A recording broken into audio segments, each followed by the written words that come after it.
I'm Larry Letich. And I'm Helene Brenner. Welcome to The Art of Feeling.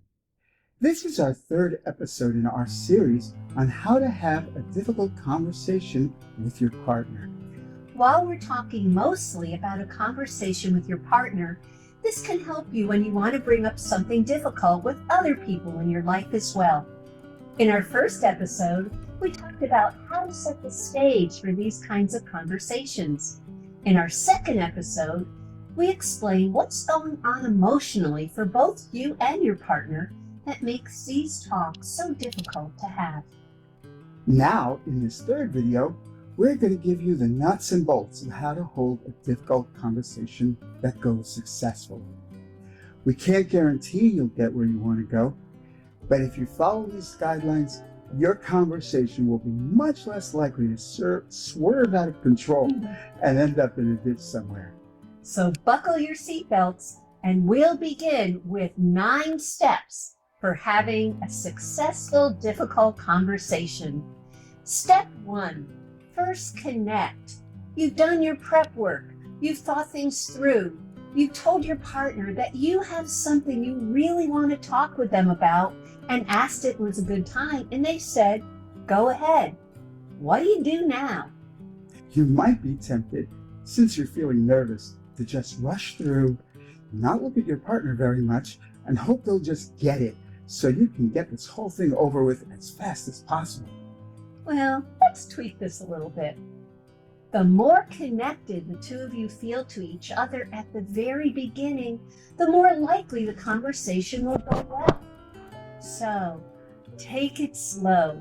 Sit across from your partner and really look at them.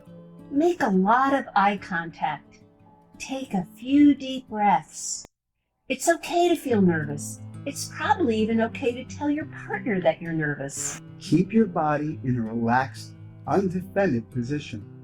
That shows your partner that you're not getting ready to fight. If you're sitting across from them at a table, extend your hands toward them. You're literally reaching across the table. Then start by saying something positive about your partner and about the relationship. That shows them right away that you're not putting them down or criticizing the whole relationship. Once you've done this, you can go to step 2. Say the main thing you have to say, simply, and then stop. Prepare ahead of time 1 or 2 sentences that capture the main point of what you really want to talk about. Make it an I statement, or sometimes a we statement. Here are some examples. I'm upset about how many commitments you've been making at night for the nighttime lately. I hardly ever get to see you anymore in the evening. We really have to talk about Max's problems at school. I just don't want to be the only one carrying it. I want it to be both of us. I know this is really hard to do, but we really have to look at our finances. We have to figure out somewhere to spend less money. These can't be you statements. Don't say, you spend too many nights out, or you spend too much, or you never deal with the kids' problems. Even though we know that's what you really like to say, and you're dying to hear your partner admit it. But it's not going to work. Not yet anyway. After you've said your point in 1 or 2 sentences, stop. Take a breath. Don't start elaborating or making more points. Instead, say something like, what do you think about that? Or how do you feel about that? And then wait for them to reply. While you're waiting, try to make yourself look and feel as open-minded and open-hearted as you can. This leads to step number 3, which is make sure it's a conversation. This has to be a conversation if it's going to be successful. It's not going to work if you just tell them what you think until they finally agree with you. Because, as we explained in our previous video, what makes it so hard, your partner has their feelings and point of view. It doesn't matter how wrong-headed and even selfish your partner's being, as long as they're not tirading at you, of course. Listen to their feelings and point of view, and do your best to understand and respect it, even if you totally disagree. Here's how. First, show them you are really listening by saying back to them what you think they said. You might even ask them if you've got it right. Then see if you can include what they just said into what you say next.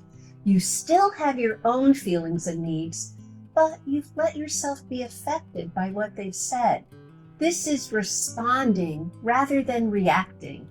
You're making a real connection, and it makes an enormous difference. It really does. Most of the time, most of us feel like nobody listens. Nobody cares about how we feel.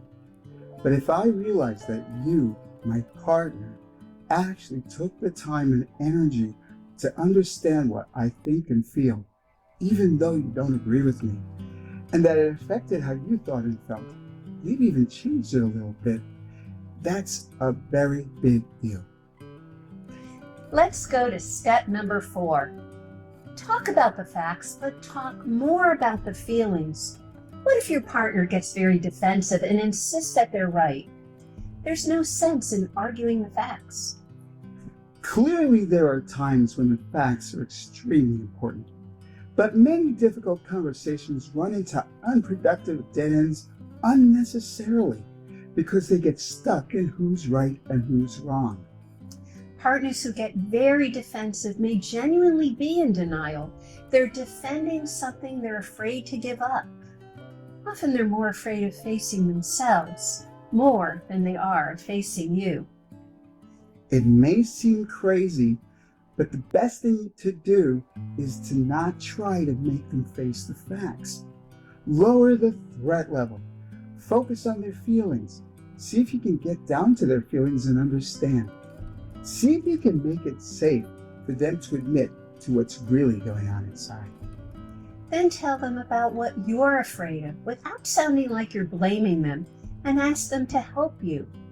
You probably can't solve this problem in one try, but you can take a step forward towards solving it. Step number 5. Frequently throw in connecting statements. As we explained in episodes 1 and 2, the number one challenge in having difficult conversations is maintaining enough emotional safety. Difficult conversations feel like they threaten the whole relationship. It can feel like they put everything on the line. And what do people do when they feel threatened enough? They either attack and defend, or withdraw and shut down, or both. And soon the whole thing goes to pieces. The solution is to have a whole collection of connecting statements to say as soon as you see the two of you are getting into fight or flight mode. These are phrases designed to de-escalate the conflict by reminding your partner and yourself that you're working to make your relationship better, not tear it apart.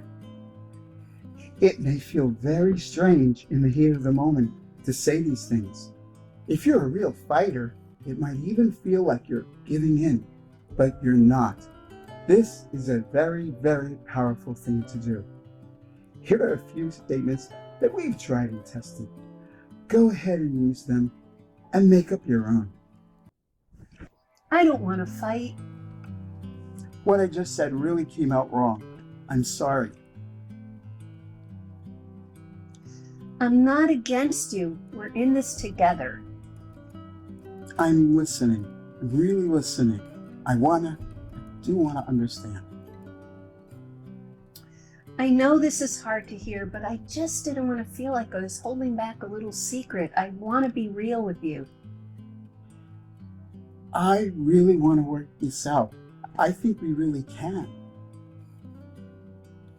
I'm talking about this because I really want to be closer to you. I really want to have a good relationship. You know, even though we're in this horrible fight right now, I still love you. Now let's move to step number 6. State what you want too. You may be thinking, hey, this is way too much empathy for my partner. What about my feelings? Your feelings matter a lot. Say what you feel. Say what you need. Say what you want and keep saying it. The only difference is that this is a dialogue so that you're also listening a lot to what your partner's thinking and feeling, even if you think it's wrong or unfair, and showing that you care about where they're coming from. And if after they tell you you still don't understand where they're coming from, tell them that. I really don't understand. It doesn't make any sense to me. That's an honest response too. This may take longer than you thought, but remember, your goal is to cause some kind of real change. It's much more likely to happen if your partner feels like you appreciate why it isn't so simple. But at some point you may have to say, I understand where you're coming from, and I still need you to hear what I need. Next is number 7. Honest disagreement is better than false agreement. Sometimes you can feel so hurt and misunderstood. You just want to make your partner agree to see and feel something the way you do, even if they don't. In cases like a betrayal, that's just how you feel. You can't be expected to feel any other way. But in less extreme situations, this is usually a bad idea, especially if your partner feels at all coerced into it. Closeness comes when someone says what they truly feel and gets accepted. In fact, it often happens that when a partner says the unacceptable truth and gets no recrimination, that's when the barriers fall and distance and defensiveness turn into caring. Now for number 8. Accept the bumpiness. Chances are this isn't going to go totally smoothly. At some point, one of you could get angry, hurt, frustrated, reactive. It's okay. You haven't failed. If your boat's capsized, just right the boat and get back on track by using a connecting statement or two to reconnect. If you've been having a mostly good talk up till then, your partner's probably going to want to get it back on track too. Very often, bumpiness happens when your vulnerabilities and insecurities collide with your partner's. Basically, if you're having a really good talk and then all of a sudden you're both blowing up, look for colliding vulnerabilities. Yes, that's a very good topic for a future video. Now for a final step.